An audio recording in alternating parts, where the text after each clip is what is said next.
नेता और इस सम्मेलन में, इस मीटिंग में आने वाले तमाम मेरी बहुत ही बहादुर बहनों और हमारे भाइयों, आज मेरे लिए बहुत ही गर्व और खुशी का मौका है कि बहुत दिनों के बाद, बहुत प्रयास के बाद हरियाणा के अंदर ये हमारा दलित अधिकार मंच का बहुत ही सफल सम्मेलन होने जा रहा है। अभी आपको बताया 135 इसके प्रतिनिधि हैं जो 13 ज़िलों से आए हैं। कुछ ज़िले अभी बचे हैं। अगला सम्मेलन होने से पहले 22 के 22 ज़िलों में हमारा संगठन होगा, इसकी मैं बहुत आशा व्यक्त करते हुए आपके बीच में अपने आप को पाकर बहुत ही गौरवान्वित महसूस करती हूँ। और ख़ास तौर से मुझे बहुत खुशी है 2 बातों को लेकर के। एक तो इतनी बड़ी संख्या में हमारी बहनें इस मौके पर यहाँ उपस्थित हैं। इनको यहाँ आने में बहुत परेशानी हुई होगी, तमाम तकलीफ़ों को उठाते हुए वो यहाँ आई हैं। दूसरे ज़िलों से भी आई हैं, दूर दूर से आई हैं, अपना काम छोड़ करके, घर की तमाम जिम्मेदारियों को छोड़ करके वो यहाँ आई हैं। इनमें से बहुत 2 दिन के लिए रहेंगी, डेलीगेट हैं, तो मैं विशेष रूप से उनका बहुत ही हार्दिक स्वागत यहाँ पर करती हूँ, क्योंकि ये हमारे आंदोलन, हमारे संघर्ष का बहुत एक महत्वपूर्ण हिस्सा है। और उसके साथ साथ हम ये भी मानते हैं कि हमारे देश के अंदर जो शोषण की, उत्पीड़न की सीढ़ी है, जो काफ़ी पायों की सीढ़ी है, उसमें जो सबसे निचला पाया है, जिनको सबसे ज़्यादा शोषण और उत्पीड़न का सामना करना पड़ता है, वो है हमारी दलित महिला बहनें। आज वो लड़ने के लिए यहाँ तैयार होकर के आई हैं, इसलिए मैं उनका विशेष रूप से आज स्वागत भी करना चाहती हूँ। इसके साथ साथ जो एक बात और यहाँ पर कही गई, जिसके ऊपर मैं जोर डालना चाहती हूँ कि ये केवल दलितों का सम्मेलन नहीं, ये दलित अधिकारों के लिए लड़ने वाले तमाम लोगों का संगठन है, सम्मेलन है। ये बहुत ज़रूरी समझ है, क्योंकि अगर हम याद करें कि डॉक्टर बाबा साहब अम्बेडकर ने हमारे देश के अंदर जो पद्धति है, जिसको हम वर्ण व्यवस्था कहते हैं, जिसको हम जातिवादी पद्धति कहते हैं, तो डॉक्टर अंबेडकर ने उसका बहुत ही सटीक विश्लेषण किया। उन्होंने कहा, देखिए, दूसरे देशों में समाज के अंदर विभाजन है, समाज के अंदर अमीर और गरीब के बीच में विभाजन है, तो उसमें समाज 2 फाड़ के बीच में विभाजित है। एक तरफ अमीर हैं जो शोषण करते हैं, और दूसरी तरफ जो गरीब हैं, मजदूर हैं, जिनका शोषण होता है, वो हैं। इसलिए ऐसे समाज में जो तमाम शोषित लोग हैं, गरीब लोग हैं, उनको एक करना बहुत असंभव कार्य नहीं है।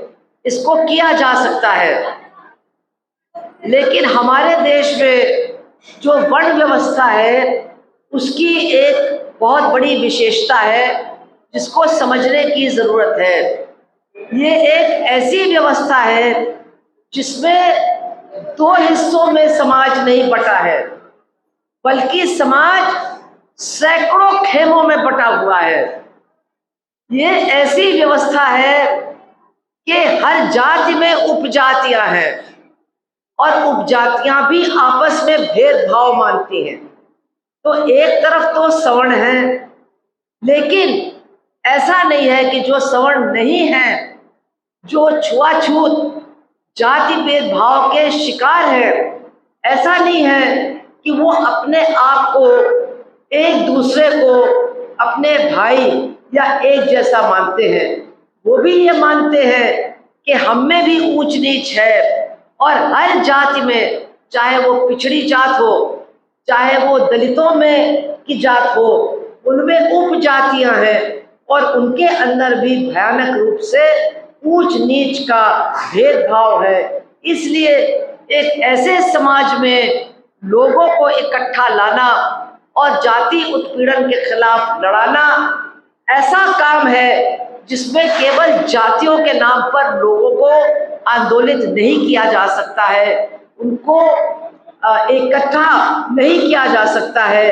एक बहुत बड़ी लड़ाई जो बुरे समाज के अंदर से उत्पीड़न को हटाने की लड़ाई है, उसको लड़ने की जरूरत है।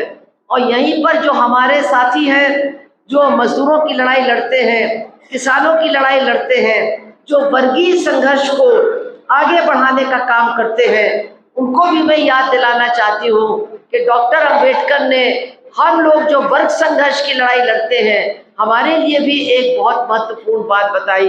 उन्होंने कहा कि ये जो जाति व्यवस्था है, ये जो वर्ण व्यवस्था है, ये है क्या, इसको समझिए। ये केवल श्रम का बंटवारा नहीं है, ये केवल श्रम का बंटवारा नहीं है, ये श्रमिकों का भी बंटवारा है।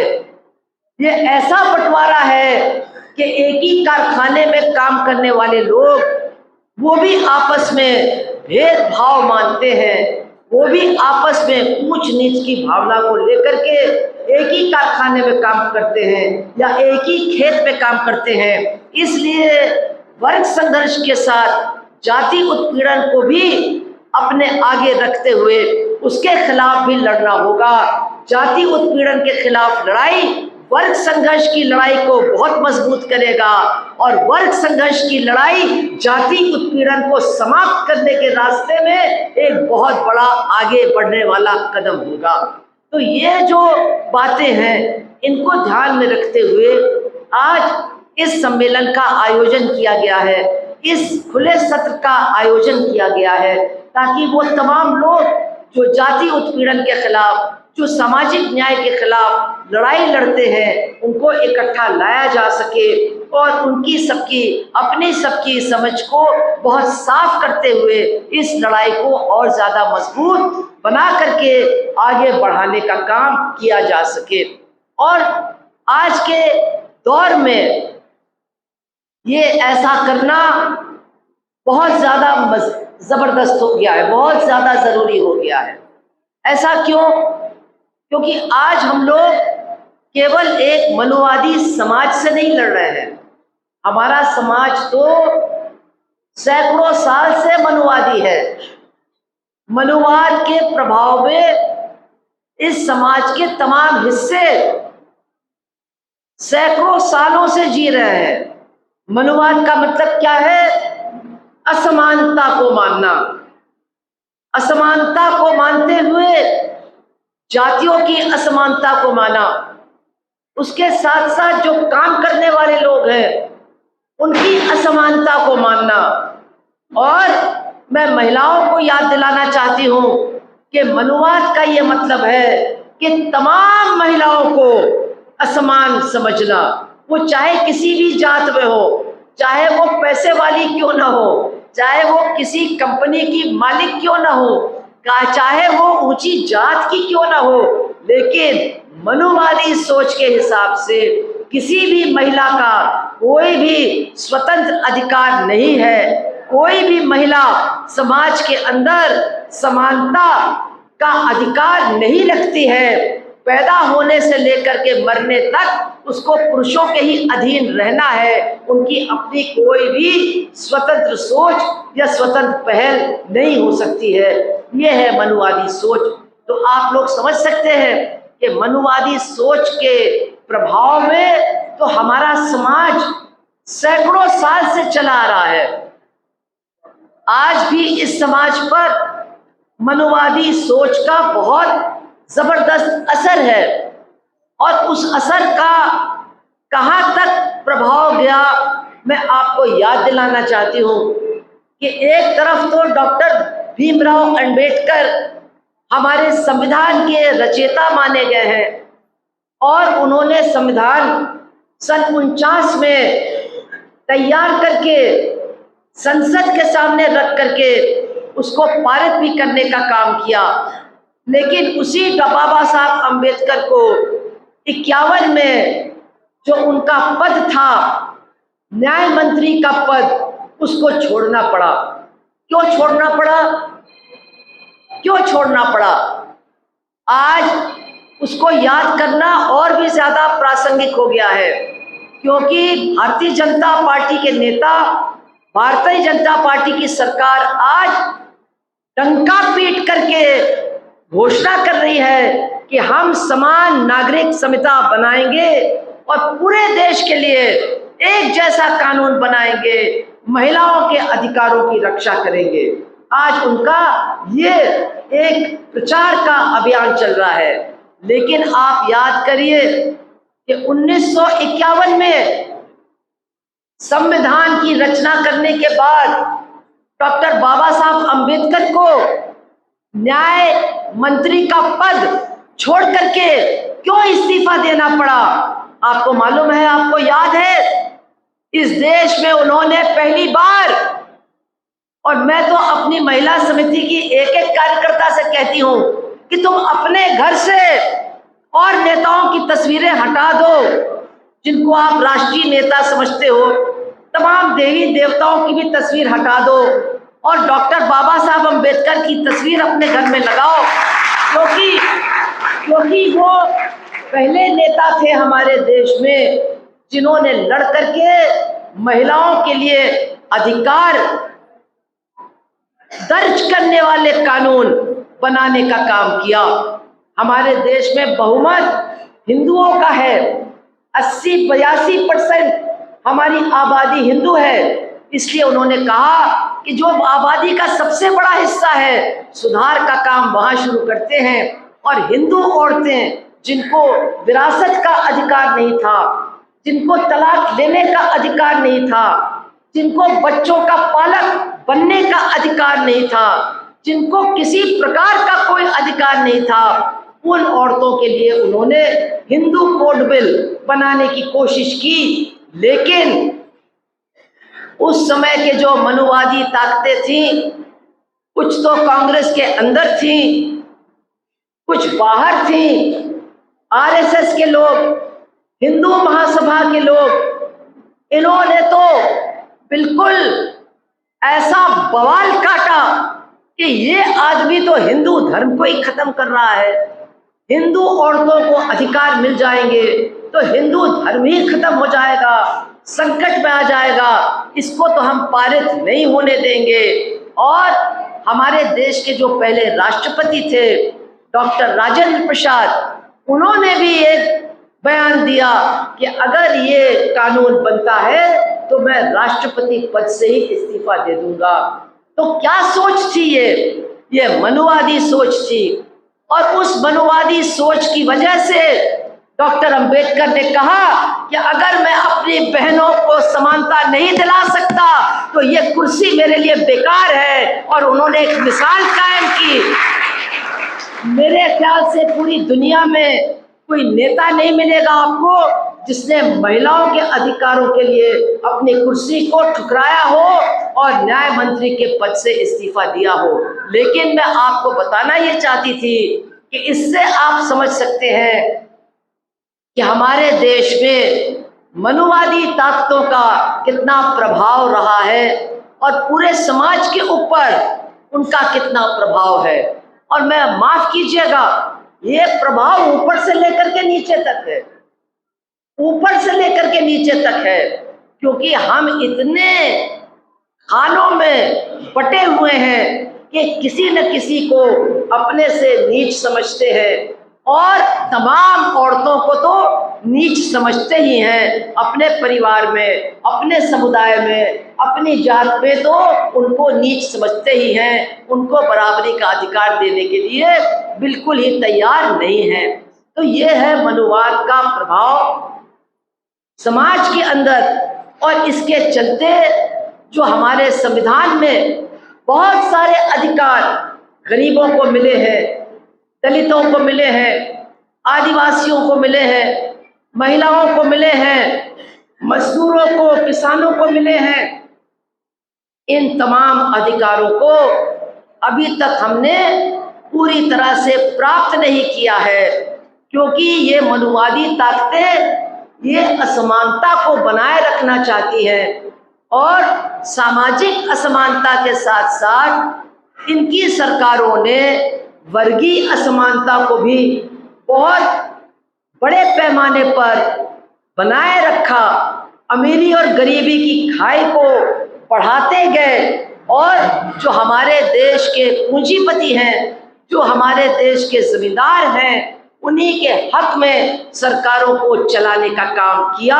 और इसलिए जो अधिकार हमको संविधान से मिलने चाहिए थे, आज भी हम उनको प्राप्त करने की लड़ाई लड़ रहे हैं। तो लड़ाई तो हमारी पहले भी कठिन थी, पहले भी अत्याचार होता था। मैं यहाँ पहली बार जब हरियाणा आई तो झज्जर नाम की जगह आई। उस झज्जर में आप सोचिए, थाने के सामने 5 दलितों को पीट पीट करके मार डाला गया। क्यों मार डाला गया? क्योंकि वो जानवर का खाल उतार रहे थे, मरे हुए जानवर का खाल उतार रहे थे। लेकिन उनके ऊपर आरोप लगाया गया कि इन्होंने गाय को काटा है, इन्होंने पशु का वध किया है, इसलिए उनको ट्रॉली में लाद करके मारते मारते थाने तक लाए और थाने के सामने उनको मार करके मार डाला और दुनिया को ये बताया कि तुम कानून कुछ भी बना लो, तुम संविधान चाहे जैसा बना लो, लेकिन हम जिनका वर्चस्व है गांव के अंदर, जैसा हम चाहेंगे वैसा ही चलेगा। उसके खिलाफ बहुत आंदोलन हुआ, बहुत लड़ाई हुई, लोग जेल भी गए। लेकिन उससे पता चलता है कि आज भी हमारे देश के अंदर जातिवाद, छुआछूत कितना लोगों के ऊपर हावी है और मनुवादी सोच का कितना प्रभाव है। लेकिन आज भाइयों और बहनों, एक नए दौर में हमने प्रवेश किया है।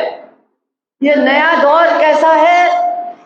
इसमें तो मनुवादी प्रभाव समाज के अंदर तो है ही, लेकिन जो सरकार 2014 से दिल्ली में बैठी है और जो आपके यहाँ ये खटारा सरकार चल रही है और हमारे यहाँ एक ढोंगी योगी की सरकार चल रही है, ये जो भाजपा की सरकारें चल रही हैं तमाम राज्यों में और केंद्र के अंदर, ये तो सरकार ही मनुवादी है।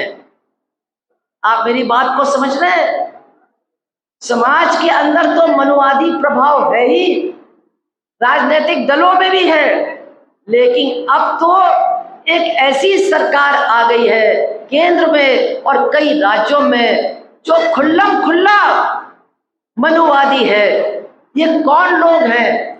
ये अपने आप को भाजपा कहते हैं, लेकिन भाजपा का विचार क्या है? भाजपा का संचालन यानी भाजपा के पीछे उसको चलाने वाली ताकत कौन सी है? वो चलाने वाली ताकत आरएसएस की है। जो लोग पहले हाफ पैंट पहनते थे, अब वो पूरी पैंट पहनते हैं खाकी रंग की और परेड करते हैं सुबह सुबह। आप लोगों ने देखा होगा, डंडे लेकर के, काली टोपी लगा करके। ये आरएसएस है और यही आरएसएस भारतीय जनता पार्टी, बजरंग दल, विश्व हिंदू परिषद, दुर्गा वाहिनी, इन तमाम संगठनों को चलाने का काम ये आरएसएस करती है। ये आरएसएस उस समय भी थी जब हमारा संविधान बना। जब वो संविधान बना और संसद के अंदर लाया गया, सबने, जितने दल थे, आधे मन से या पूरे मन से उन्होंने संविधान का स्वागत किया। वो सारे दल भी ऐसे थे जिनका कुछ न कुछ संबंध आजादी के आंदोलन के साथ भी रहा, चाहे वो कांग्रेस हो, चाहे समाजवादी हो, चाहे कम्युनिस्ट हो, कुछ किसानों की भी पार्टियां थी उस समय। सबका संबंध आजादी की लड़ाई अंग्रेजों के खिलाफ उसके साथ रहा और इसलिए कुछ उनका विचार आदर्शवादी भी था, थोड़ा सा समानतावादी भी था। तो इस संविधान को उन्होंने स्वीकार किया और उसको मान्यता दी। लेकिन ये जो आरएसएस थी और ये जो हिंदू महासभा था, ये दो ऐसे संगठन थे हमारे देश में जिन्होंने साफ साफ कह दिया, स्पष्ट रूप से कह दिया कि हम ये संविधान नहीं मानते, हम इस संविधान को नहीं मानते और इसको हम कभी नहीं मानेंगे। हम क्या मानते हैं? हम तो मनुस्मृति मानते हैं, यही हमारा कानून का आधार है और मनुस्मृति के आधार पे ही हमारे देश में कानूनों की संरचना होनी चाहिए। तो ऐसा है कि इनके बारे में सब कुछ हमको मालूम है। इन्होंने कभी ये नहीं कहा कि हम समानता मानते हैं, इन्होंने कभी ये नहीं कहा उस समय कि हम संविधान मानते हैं। डॉक्टर अंबेडकर के इस्तीफे के पीछे भी सबसे बड़ा हाथ इन्हीं लोगों का था। अब तो ये डॉक्टर अंबेडकर की पूजा करते हैं, ये तो मजबूरी है। संविधान के ऊपर हाथ रख करके मंत्री बनते हैं, प्रधानमंत्री बनते हैं, ये इनकी मजबूरी है। 14 अप्रैल को उनकी मूर्ति पर माला डालते हैं, ये भी इनकी मजबूरी है।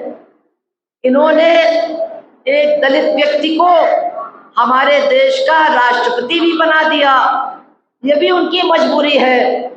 लेकिन हमें मालूम है, वो हमारे शहर कानपुर के ही रहने वाले हैं, कि जब वो राष्ट्रपति होने के बाद मंदिर में गए तो मंदिर में उनके और उनकी पत्नी को उस स्थान पर नहीं जाने दिया जहां बाकी ऊंची जात के लोग जाते थे। और ये हमारे समाज की असलियत है और भाजपा की सोच की भी असलियत है। इसलिए आपको सबसे पहले तो ये ध्यान में रखना होगा कि ये एक ऐसी पार्टी है, भारतीय जनता पार्टी, जिसको चलाने वाले लोगों ने 1950 में ही लिख दिया था कि हम इस संविधान को नहीं मानते, हम मनुस्मृति को मानते हैं। ये जो सावरकर का नाम आज ये बार बार लेते हैं और लोगों के बीच में प्रचार करते हैं कि ये सावरकर एक देशभक्त था। अरे देशभक्तों के बीच में इसका नाम लेना देशभक्तों का अपमान है, इसको आप अच्छी तरह से समझिए। आपके अंदर आग लगनी चाहिए जब ये सावरकर को देशभक्त कहते हैं।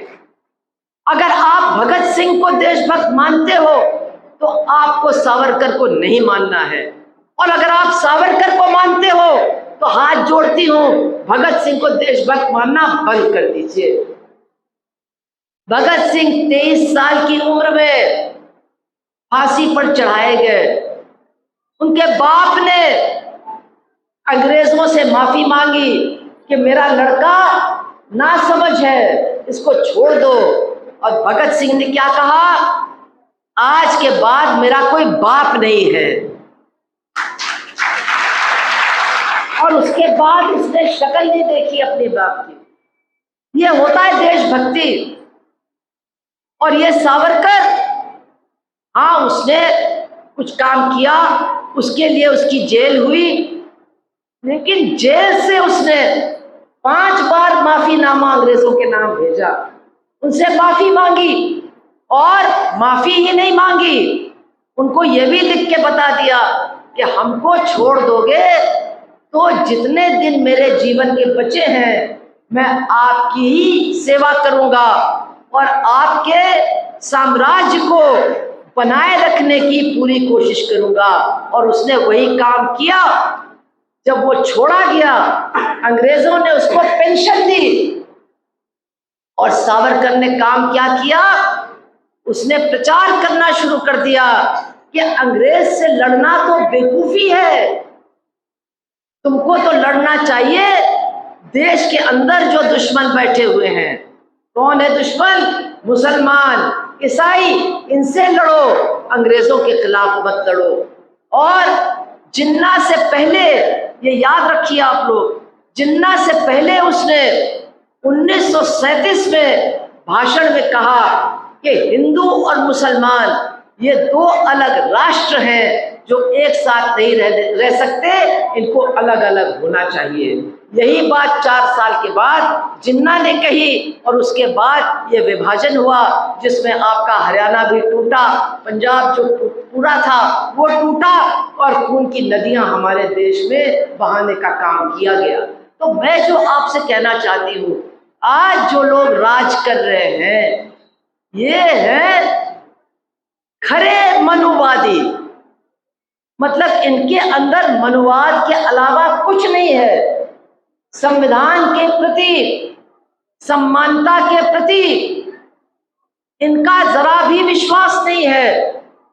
और अगर हम देखें कि पिछले 9 साल में इन्होंने क्या काम किया है, तो इन्होंने डॉक्टर बाबा साहब अम्बेडकर द्वारा रचित संविधान को खोखला बनाने का ही काम किया है, उसको समाप्त करने का ही काम किया है।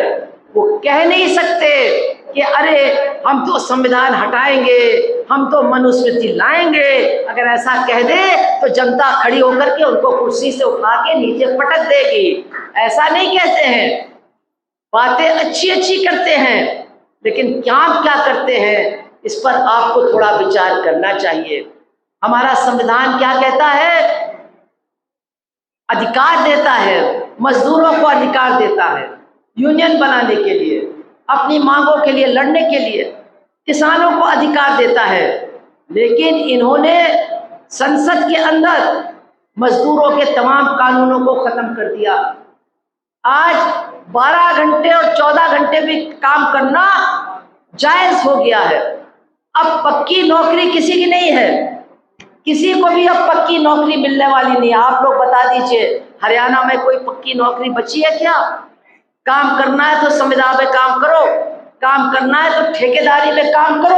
अब इसी तरह से गरीबों को काम मिलेगा। जो पक्की नौकरी थी, जिसमें बोनस मिलता था, महंगाई भत्ता मिलता था, जिसमें आदमी या औरत स्थायी होते थे, पेंशन मिलती थी, अब ये सारे अधिकार 9 साल के अंदर इस सरकार ने बिल्कुल समाप्त कर दिए हैं। मजदूरों के अधिकारों पर कुठाराघात किया है। किसानों के साथ इन्होंने क्या किया वो तो आप लोग अच्छी तरह से जानते हैं। 1 साल हरियाणा का किसान और तमाम हरियाणा की किसान महिलाएं, उन्होंने दिल्ली को घेर करके काले कानूनों का विरोध किया। ये मोदी हर 3-4 साल में जब बहुत मजबूर होता है तो 2 आंसू बहाता है। जब किसानों ने उसको घेर लिया तो आंसू बहा के उसने कहा कि काले कानून वापस हो जाएंगे। लेकिन यहाँ किसान बैठे हैं, हमारे कॉमरेड इंद्रजीत हैं और तमाम लोग हैं, वो अच्छी तरह से जानते हैं कि जो भी वादा सरकार ने लोगों के साथ किया, उन वादों को उन्होंने पूरी तरह से तोड़ने का काम किया है। और अब जो उनका इरादा था वो सामने आ रहा है कि वो किसानों की ज़मीन, किसानों का खेत अडानी जैसे पूंजीपति के हवाले करना चाहते हैं। उनकी जो फसल है उसकी पूरी की पूरी खरीद भी अडानी जैसी कंपनियों के हाथ में देना चाहती है। और जब ऐसा हो जाएगा तो किसान भी सड़क पर आ जाएगा, उसके बेटे का काम भी चला जाएगा और जनता को जो अनाज है, जो दूसरी खाने पीने की चीज़ें हैं, वो किस भाव मिलेगी, इसके बारे में कुछ भी कहना बहुत मुश्किल है। तो हमारे संविधान में जो किसानों और मजदूरों की जान और जीविका को बचाने के लिए तमाम प्रावधान थे, कानून थे, उनको इन्होंने समाप्त कर दिया। महिलाओं के साथ इन्होंने क्या किया है बताने की जरूरत है क्या? आज महिलाओं को कहीं काम नहीं मिल रहा है। सबसे कम दुनिया के अंदर, आप सोचिए, दुनिया के अंदर सबसे कम महिलाओं को काम हमारे भारत में मिल रहा है। दूसरे तमाम देशों में जो काम करने वाली आबादी है उसमें 30%, 40%, 50% भी महिलाएं हैं, लेकिन हमारे देश में 17% भी नहीं बची हैं। उनका काम उनसे छीन लिया गया है, काम का अधिकार भी उनसे छीन लिया गया है। जहाँ तक शिक्षा की बात है, हमारा संविधान कहता है कि सबको शिक्षा मिलनी चाहिए, सरकार को शिक्षा की जिम्मेदारी लेनी चाहिए। लेकिन आज हमारे देश में और आपके हरियाणा में क्या हो रहा है, शिक्षा के नाम पर सरकारी स्कूलों को बंद किया जा रहा है। बंद किया जा रहा है कि नहीं बंद किया जा रहा है? और यहाँ तो एक कमाल हो रहा है कि अगर आप अपने बच्चे का नाम प्राइवेट स्कूल में लिखोगे तो सरकार उसमें कुछ पैसा भी देगी। अगर आप अपने बच्चे का नाम सरकारी स्कूल में लिखोगे तो आपको 500 रुपए की फीस भी देनी होगी। हो रहा है कि नहीं हो रहा है? इसका नतीजा क्या होगा? सरकारी स्कूल सब बंद हो जाएंगे, सरकारी स्कूल में पढ़ाने वाले शिक्षक सब बेकार हो जाएंगे, और जब ऐसा होगा तो प्राइवेट स्कूल में जो सरकार कुछ पैसे दे रही है वो भी देना बंद हो जाएगा। पढ़ाना है तो फीस दो, नहीं पढ़ाना है तो घर बैठो। घर कौन बैठेगा? हमारी बेटी बैठेगी, हमारी लड़कियां बैठेंगी। अभी से 2 साल के अंदर कोरोना तो खत्म हो गया। कोरोना काल में पता नहीं कितनी बच्चियों का नाम कट गया था और अब भी वो नाम जुड़े नहीं हैं। आज भी हमारी पता नहीं गरीब जनता की कितनी बेटियां शिक्षा से वंचित हैं। एक तरफ तो फीस ज्यादा और दूसरी तरफ जो स्कॉलरशिप मिलती थी, जो छात्रवृत्ति मिलती थी, वो अब हरियाणा में, उत्तर प्रदेश में, मध्य प्रदेश में, तमाम राज्यों में बिल्कुल समाप्त हो गई है। कहते हैं पहले भर्ती कर दो बाद में मिलेगा। अरे जब भर्ती करने पे पैसा मांगते हैं तो बाद में कौन इंतजार करेगा?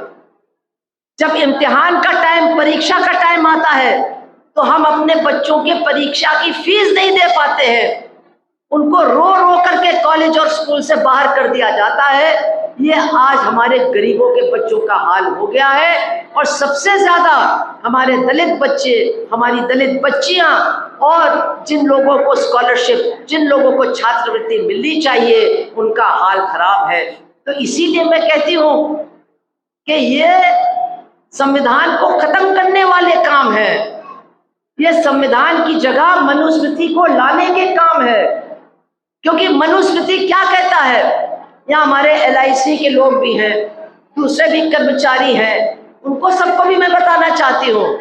मनुस्मृति कहता है कि आपकी भले ऊंची जात हो, लेकिन अगर आप काम करते हैं, अगर आप नौकरी करते हैं किसी की, तो आप भी शूद्र हो और आपके लिए मुंह खोलना ये पाप है। आपका कर्म है, आपका धर्म है कि मुंह पर पट्टी बांध करके जैसा मालिक के है वैसा ही काम करो। तो ये जो आज कर रहे हैं ये मनुस्मृति को ही लागू कर रहे हैं। ये मनुवादी विचारधारा के ही चलते ये कानून बना रहे हैं, नीतियां बना रहे हैं।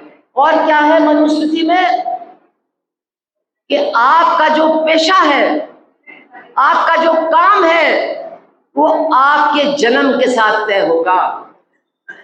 अब हमारे यहाँ आरक्षण मिल गया तो कुछ दलित परिवार के लोग, आदिवासी परिवार के लोग इंजीनियर भी बन गए, मास्टर भी बन गए, छोटे मोटे कर्मचारी भी बन गए।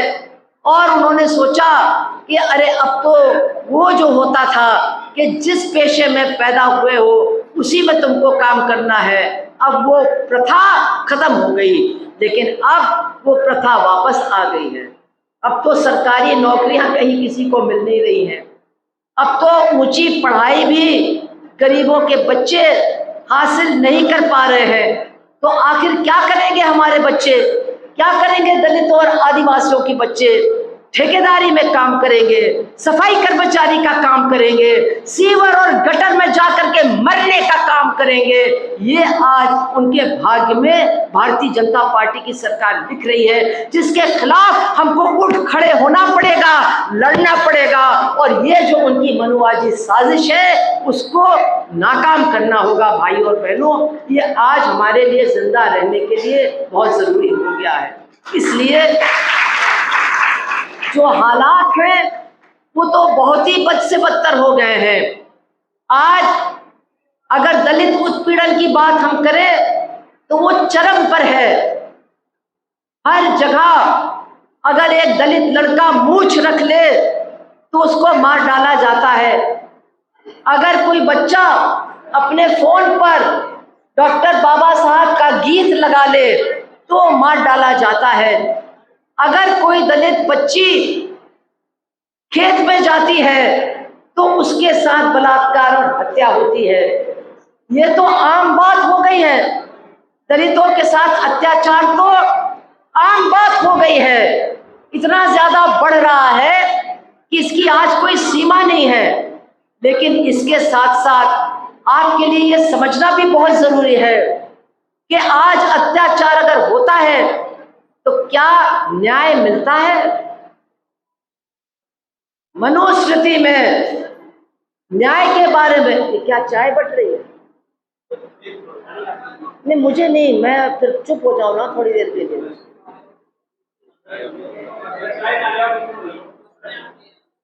तो मनुस्मृति में न्याय के बारे में क्या लिखा है, इसको मैं आपसे हाथ जोड़ती कान खोल करके थोड़ा समझ लीजिए। हमारा संविधान कहता है कि अगर कोई भी अपराधी करे तो उसको सजा कानून के हिसाब से मिलेगी। ये हमारा कानून और हमारा संविधान कहता है कि नहीं कहता है? बताइए हमको। कोई भी अपराधी हो, लेकिन उसने क्या किया है, कैसा अपराध किया है, उसके आधार पर उसको सजा मिलेगी। लेकिन मनुस्मृति क्या कहता है कि अपराधी की जात को देख करके और जिसके साथ अपराध हुआ है उसकी जात को देख करके सजा तय होगी। क्या मतलब इसका? अगर कोई ऊंची जात का आदमी किसी नीची जात के आदमी की हत्या करता है तो 4 पंडितों को बिठा के खिला देगा, प्रायश्चित खत्म, कोई सजा नहीं मिलेगी।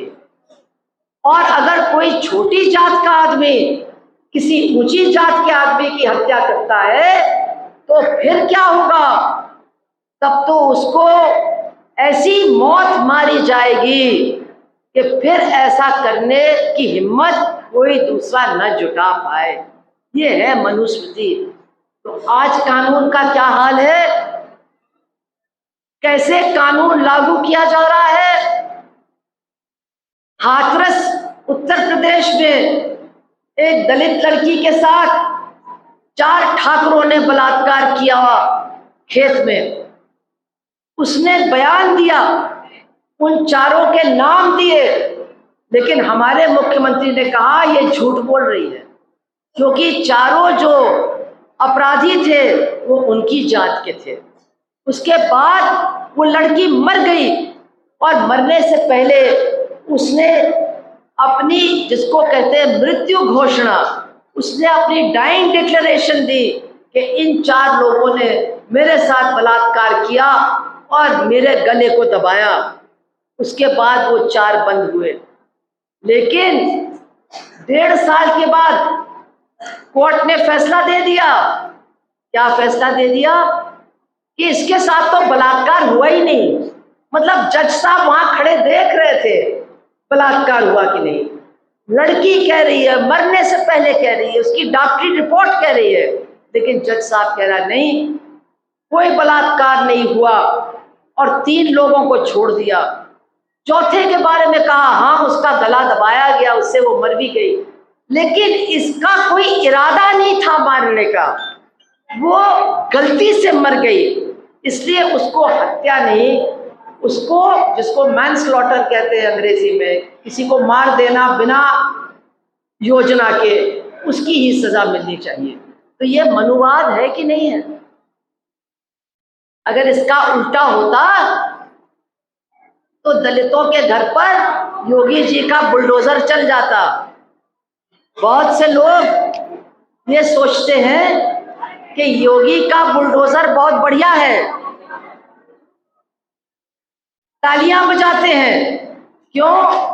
क्योंकि प्रचार होता है कि योगी का बुलडोजर तो मुसलमानों के घरों पर चल रहा है।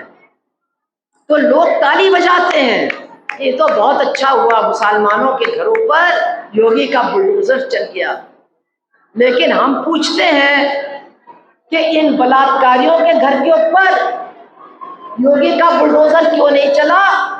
इसलिए कि वो ऊंची जात के हैं। तो आप ऊंची जात के हो, आपने एक दलित महिला के साथ बलात्कार किया, वो मर भी गई, आप छूट गए, आप आराम से घूम रहे हो। ये है मनुस्मृति का न्याय। अगर मेरी बात नहीं समझ में आई तो और सुन लीजिए। एक केस है गुजरात का, एक महिला 14 लोगों के परिवार में बची, उनका पीछा दंगाई कर रहे थे, उसकी 3 साल की बेटी थी, उसका सर कुचल करके उसकी हत्या कर दी। उसके भाई की 1 दिन की बेटी थी, उसको भी सर कुचल करके मार डाला। 3 औरतें थी उस परिवार की, माँ के सामने बेटी और बहू के साथ बलात्कार किया, बहू और बेटी के सामने माँ का बलात्कार किया, बहू ननंद और सास के सामने बहू का बलात्कार किया और सबको मार डाला। सिर्फ वो एक औरत बची। 8 साल तक उसने मुकदमा लड़ा और 11 लोगों को जेल भेजा, सजा हो गई उनकी। लेकिन पिछले साल 15 अगस्त के दिन नरेंद्र मोदी ने भाषण दिया लाल किले से कि अब महिलाओं का सम्मान करना होगा, और सम्मान करते हुए उन 11 हत्यारे बलात्कारियों को जेल से छोड़ दिया कि इनको हमने छोड़ दिया। उनको मिठाई खिलाई गई, उनको हार माला पहनाया गया और लोगों ने कहा ये तो संस्कारी ब्राह्मण हैं। तो आप अगर हिंदू हो और मुसलमान औरत के साथ बलात्कार करते हो, मुसलमान परिवार की हत्या करते हो, तो आप संस्कारी हो, आपको सजा नहीं होगी। और अगर आप गरीब हो, दलित हो, मुसलमान हो, तो आपके घर के ऊपर बुलडोजर चढ़ा दिया जाएगा। ये है मनुवादी न्याय। आपके हरियाणा का एक बड़ा कमाल का आदमी है, उसका नाम राम भी है, रहीम भी है, भाजपा को वोट दिलाता है, 2 औरतों का बलात्कार किया, एक आदमी को मार डाला, बड़ी मुश्किल से लड़ करके उसको जेल भेजा। लेकिन ऐसी जेल वो काट रहा है कि हम तो खटारा से कहेंगे भैया हमको भी ऐसी जेल दे दो। हर महीने उसको छुट्टी मिल जाती है, जाओ बाबा अपने आश्रम में कीर्तन करो, भजन करो, भीड़ को जुटाओ और हमको वोट दिलाओ। हमको वोट दिलाओगे तो जेल के बाहर तुमको रखेंगे, हमको वोट नहीं दिलाओगे तो जेल के अंदर तुमको सड़ा देंगे। ये भाइयों और बहनों मनुस्मृति है। अब आपको लगेगा इससे हमको क्या मतलब? अरे मतलब तो यही है कि अगर हमारे साथ, गरीबों के साथ, महिलाओं के साथ, दलितों के साथ कोई अत्याचार करेगा, कोई हिंसा करेगा, तो उसको अब सजा भी नहीं होगी। पहले तो इतनी उम्मीद थी धरना दो, प्रदर्शन करो तो सजा तो हो जाएगी, अब तो सजा भी नहीं होगी, उनको हार माला पहनाया जाएगा और अगले चुनाव में टिकट दे करके उनको मंत्री बनाया जाएगा और कहा जाएगा अभी तो एक ही के साथ बलात्कार किया है, अब मंत्री बन गया, अब जाओ 10 के साथ करो। ये होने वाला है इस देश के अंदर, ये होने वाला है हमारे समाज के अंदर। और अगर आप हमारी बात को नहीं मानते हो तो जिस बात को कहने में भी हमको शर्म भी आती है और मतलब कहना भी मुश्किल हो जाता है, आप देखिए कि मणिपुर के अंदर अभी वहां से 4 दिन पहले कैसी तस्वीर आई है। ये मणिपुर कहाँ है? अरे ये हमारे ही देश का एक हिस्सा है, थोड़ा दूर है हमसे, लेकिन हमारे ही देश का हिस्सा है। वहां किसकी सरकार है? वहां भाजपा की सरकार है। दिल्ली में किसकी सरकार है? भाजपा की सरकार है।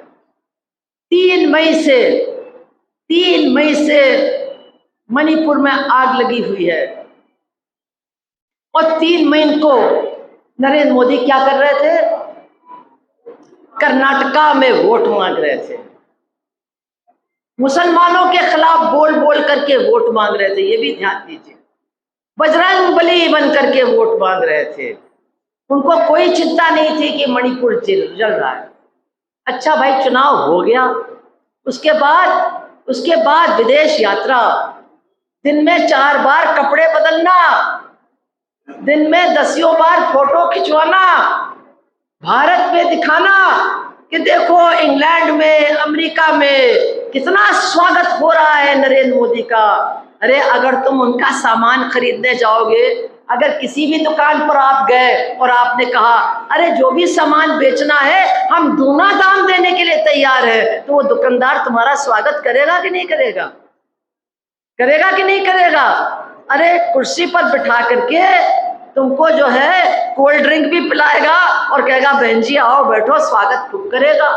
तो अगर हमारा प्रधानमंत्री जाता है विदेश और दूने दाम पर मतलब मुंह मांगे दाम पर उनका सामान खरीदने के लिए तैयार होता है, तो उसका स्वागत तो होगा ही, उसकी वाहवाही तो होगी ही। और उसी को फोटो भेज भेज करके हमारे देश के लोगों को बता रहे हैं अरे ऐसा नेता तो कभी पैदा ही नहीं हुआ, ऐसा नेता तो कहीं देखा ही नहीं गया। सुबह से लेकर के शाम तक टीवी पर, अखबारों में यही देखने को मिला।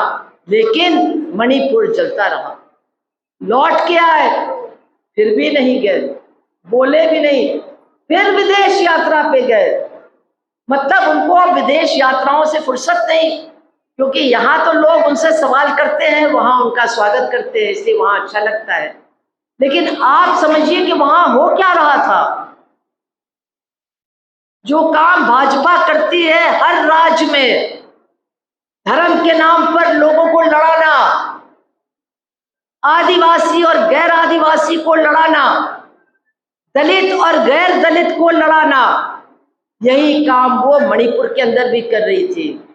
वहां की आधी आबादी आदिवासी है, उनमें ज्यादातर लोग ईसाई धर्म के हैं और आधी आबादी मैदान की है, वो अपने आप को हिंदू कहते हैं।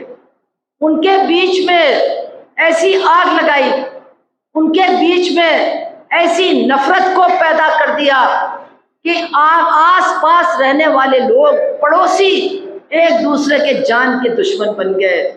और 4 मई को, ये ध्यान में रखिए, ये वीडियो तो परसों निकला है लेकिन घटना 4 मई की है। 4 मई को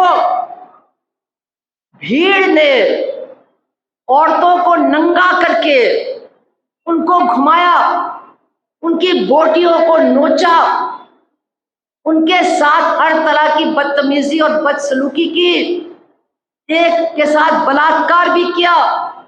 और इसका वीडियो अभी 2 दिन पहले आया है कि हमारे ही देश में, हमारे ही देश के लोगों ने अपने ही पड़ोसी महिलाओं के साथ ऐसा किया। क्योंकि नफरत बहुत बुरी चीज होती है। नफरत इंसान की इंसानियत को खत्म कर देती है। नफरत ऐसी दुश्मनी पैदा करती है कि आप ऐसा काम दूसरे के साथ करते हो जो आपने खुद भी कभी कल्पना नहीं की थी कि आप करोगे। ये काम वहां पर हुआ। वीडियो तो 3 दिन पहले आया है, लेकिन पुलिस वहां खड़ी थी जब ये हो रहा था। पुलिस ने रिपोर्ट भी लिखी। मतलब 2 महीने से प्रधानमंत्री, मुख्यमंत्री, गृह मंत्री, हमारे देश का महिला आयोग, हमारे देश का मानव अधिकार आयोग, सबको मालूम था कि मणिपुर के अंदर महिलाओं को भीड़ ने नंगा घुमाया, बलात्कार किया, उनका प्रदर्शन किया, उनके साथ बदतमीजी की, लेकिन कोई भी कुछ नहीं बोला, किसी ने भी कुछ नहीं किया। जब वीडियो निकला तब जाकर के वहां का मुख्यमंत्री कहता है, क्या कहता है, अरे ऐसी तो 100 घटनाएं घट चुकी हैं। अरे 100 घटनाएं घट चुकी हैं, चुल्लू भर पानी में डूब मरो। ऐसे मुख्यमंत्री को क्यों मुख्यमंत्री बनाए रखा है?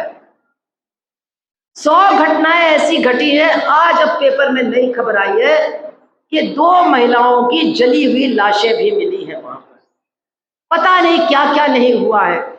लेकिन मैं आपसे कहना चाहती हूं कि उनकी ये जो नफरत की राजनीति है, आपस में लड़ाने की राजनीति है, इसके पीछे आपको समझना होगा कि उनकी मंशा क्या है, वो चाहते क्या हैं। वो यही चाहते हैं कि हम लोग नफरत में पागल हो जाएं, अंधे हो जाएं, एक दूसरे के खिलाफ लड़े, अपने ही जैसे लोगों के खिलाफ लड़े, उनकी जान ले, और सरकार अपना काम करे। क्या? जंगल, खेत, ईंधन, प्राकृतिक धन, दौलत, सब कुछ, हवाई अड्डा, रेलवे, सड़क, सब कुछ अंबानी को दे दे, अदानी को दे दे और बड़े बड़े पूंजीपतियों को दे दे। मैं आपको एक छोटी सी कहानी बताती हूँ। बहुत मैंने आपको परेशान किया है, थोड़ा सा आपका दिल हल्का भी कर दूँ, हंसी भी आ जाएगी आपको। कि एक शहर है हमारे देश में जिसका नाम है काशी, बनारस। सुना होगा आपने, बनारस का नाम सुना है ना? शायद आपके खटारा जी वहाँ तीर्थ यात्रा में भी लोगों को कह रहे हैं कि मुफ्त में हम घुमाएंगे, बनारस ले जाएंगे। ये बनारस की कहानी है कि आपको याद होगा कि एक दिन गैस के सिलेंडर का दाम एक ही दिन में 150 रुपया बढ़ गया। याद है? याद है ना? एक दिन में 150 रुपया बढ़ गया। अब तो गैस का सिलेंडर हम भरवा ही नहीं पाते हैं, ये बात अलग है, कहते नहीं है किसी से, लेकिन सच्चाई तो ये है। तो जिस दिन गैस के सिलेंडर का दाम 150 रुपया बढ़ गया, तो बनारस के एक परचून की दुकान के सामने एक औरत बहुत बड़बड़ा रही थी और अपनी भाषा में कह रही थी, देखो तनी का होगा, 150 रुपया बढ़ा दिया, बताओ का खाएं, का खवाएं, कैसे भरवाएं, का करें, बहुत नालायक सरकार है, बहुत बेकार है, खूब बड़बड़ा रही थी। तो एक लड़का खड़ा था, वो पीला दुपट्टा डाले, वो सुन रहा था कि ये तो मोदी जी के खिलाफ बोल रही है, तो फौरन वहां पहुंचा, बोला अम्मा कुछ जानती हो क्या हुआ? बोला नहीं भैया, क्या हुआ? अरे कहने लगा, अम्मा गजब हो गया, मस्जिद में शिवलिंग निकली है। कहने अच्छा भैया, मस्जिद में शिवलिंग निकली है, ये तो बड़ा बहुत ही खराब हो गया। अपना वो सिलेंडर भूल गई, 150 रुपया भूल गई और चली गई देखने कि मस्जिद में कहाँ शिवलिंग निकली है, और मुसलमानों के खिलाफ उसके दिमाग में नफरत भर गई। तो यही है इनका काम, ये नफरत फैलाते हैं। जो अल्पसंख्यक हैं, ईसाई है, मुसलमान हैं, दलित हैं, इनके खिलाफ लोगों को भड़काते हैं, इंसान की इंसानियत को छीन करके हमले करवाते हैं, दंगे करवाते हैं, झगड़े करवाते हैं, और झगड़े की आड़ में हमारे देश की पूरी संपत्ति। आज लड़कों को नौकरी क्यों नहीं मिल रही है? क्योंकि रेलवे में कोई भर्ती नहीं है। रेलवे दे रहे हैं अदानी को, हवाई अड्डा दे रहे हैं अदानी को, खेत खलियान, बड़ा बड़ा साइलो सब दे रहे हैं अदानी को।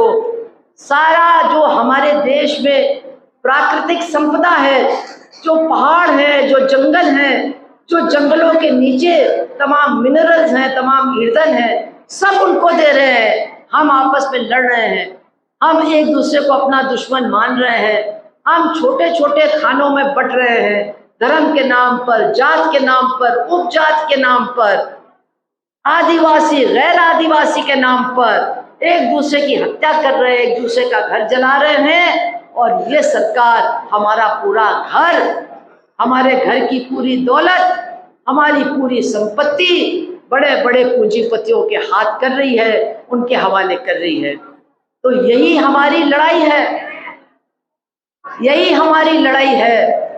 हमारी लड़ाई न्याय की लड़ाई है, हमारी लड़ाई अधिकार की लड़ाई है, और हमारी लड़ाई समाज में समानता स्थापित करने की लड़ाई है। हम औरत और पुरुष के बीच में समानता चाहते हैं, हम समाज के अंदर समानता चाहते हैं, हम हर तरह की समानता चाहते हैं। तो हमको इस देश के अंदर डॉक्टर अंबेडकर की एक बात और याद करनी पड़ेगी कि हमारे मिशन के दो दुश्मन हैं, पूंजीवाद और ब्राह्मणवाद। दोनों के खिलाफ लड़ना होगा। केवल ब्राह्मणवाद के खिलाफ लड़ेंगे तो पूंजीवाद हमको दबा के रखेगा। केवल पूंजीवाद के खिलाफ लड़ेंगे तो समाज के अंदर हमको समानता नहीं मिलेगी। दोनों के खिलाफ लड़ना है। आर्थिक पैमाने की लड़ाई भी है, सामाजिक पैमाने की लड़ाई भी है। मिलजुल करके लड़ना होगा। जो लोग वर्ग संघर्ष पे यकीन रखते हैं उनको जातिगत उत्पीड़न के खिलाफ भी लड़ना होगा, और जो लोग जातिगत उत्पीड़न से परेशान हैं उसके खिलाफ लड़ना चाहते हैं उनको वर्ग संघर्ष का रास्ता भी अपनाना होगा। यही हमारा तरीका हो सकता है, यही हमारा रास्ता हो सकता है आगे बढ़ने के लिए, एक ऐसा समाज बनाने के लिए जो समानता पर आधारित हो, जो एकता पर आधारित हो, जो सबकी बराबरी पर आधारित हो, सबके अधिकारों को सुरक्षित रखने वाला समाज। उसके लिए हमारी लड़ाई है। और ये जो आपका सम्मेलन होने जा रहा है उस लड़ाई के अंदर एक महत्वपूर्ण पहल है, एक महत्वपूर्ण कदम है। इस रूप में हमको इसे देखना है। हरियाणा में भी सन 24 दूर नहीं, बड़ी लड़ाई होने वाली है। हमको डॉक्टर अंबेडकर के शब्द हर जगह लिख के रखना चाहिए कि जीना है तो पूंजीवाद और ब्राह्मणवाद दोनों के खिलाफ लड़ना होगा, भाजपा से लड़ना होगा, इस मनोवादी सरकार के खिलाफ लड़ना होगा और उनको नीचे उतार करके आगे बढ़ना होगा। ये हमारा नारा एक एक बस्ती, एक एक गांव हरियाणा के कोने कोने में जाना चाहिए। इतना कहकर के आपके इस सम्मेलन का उद्घाटन करते हुए मुझे बहुत खुशी होती है। मैं इसकी घोषणा करती हूँ कि अब आपके सम्मेलन का उद्घाटन होता है। अब आप अपने सम्मेलन के दूसरे कामों को शुरू कर दीजिए। आप सबका बहुत बहुत धन्यवाद। इंकलाब जिंदाबाद।